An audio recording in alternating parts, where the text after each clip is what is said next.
Ngicela lamuhla sihlobo sami Khunjuliwe sithathe lohambo lolusha emva kokuthi Rakheli nesikhwele simgcwabe. Ngiyethemba nawe ube nawo umngcwabo, noma ngabe uwende ngemthandazo lowo mngcwabo kuthi ngiyasingcwaba sikhwele, noma wendela lomunye Nkosi yami lombonako ukuthi hey uyathi lento imphethe mani, futhi ngeke imfikise la ayakhona, futhi kulokunye utawuthi ngisho ayithola ngeke abuve bumnanzi bayo, ngoba sikhwele senda umuntu angenetiseki. Ngifisa ke sithathe lohambo lolusha sinkwa sakho sakavuka uhle.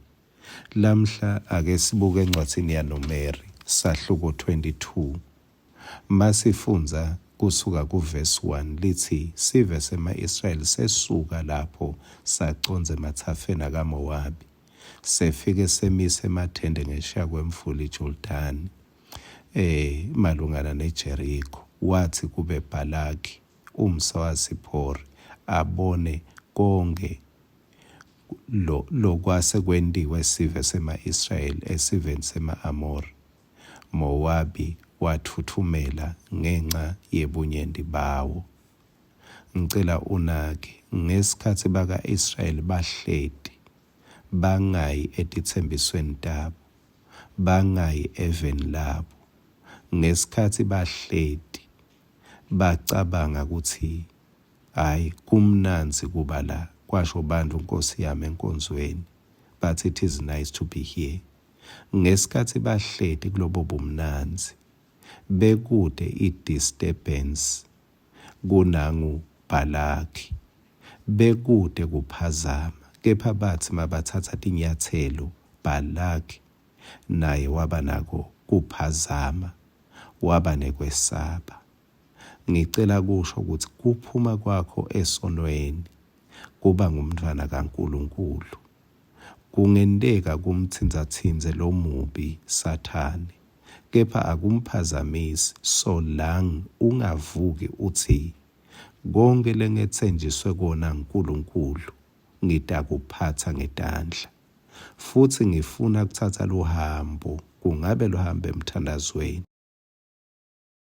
kungabe lohambo vele unyakade mbamba uthi ngifuna kubona tethembiso taNkulunkulu tingekho eBhayibhelini, kepha ngitibone etentweni nasempilweni yami. Mawuthatha lolo lohambo boBalaki betikhathi bayanyakada. Ngicela ke kuzubela kuverse 12 na 13. Kodwa uNkulunkulu wakhuluma kuBhalamu wathi, ungacali uhambe nawo, ungasibeki isiqalekiso kuleso sive leso ngoba sabusiswa. Verse 13, ngakusasa ekuseni Bhalamu wavuka watshela labaholi laba bethunywe nguBalaki wathi, hambani nibuyele eveni lakini, simakade walile kuthi ngihambe nani. Lapha sekuhanjwa njengaloku uBalaki ngithite wesaba makeva ukuthi nangu Israyeli sewuthumela likomidi lakhe, angisho njalo uthumela ibhodi yakhe kuthi iyomchashela Balaam umprofeti mthakathi kuthi atocalekisa naba bantu lase basukele tethembiso tabo. Lithi ke ngesikhathi sebafikile befike balala, uNkulunkulu sekukhuluma ke nalo Balaam kulobo busuku. Uyabuta athi bobani lapha. uNkulunkulu uyabona Nkosi yami, bantu labathethela uhambo bakuhambela uyabona, uyati unelocation yabo. uNkulunkulu akakhulumi nabo, ukhuluma nalo Balaam. Uthi kuBalaam ungacali uhambe nabo. Maye akabongwe mazulu. Kunetinto uNkulunkulu lathi khuluma kubantu, ngisho angathi khuluma kuwe. Wabatshela wathi ningacali. Mawubona kunetinto letingendeki kuwe, ubokwadi ukuthi uNkulunkulu ukhiphe ligama wathi ungacali. Ngicela kugcina lapho ngekuthi hamba ukhululeke lamuhla. nale bekungathi kutakugalela kukuhluphe uNkulunkulu nanaleli gama ungacali.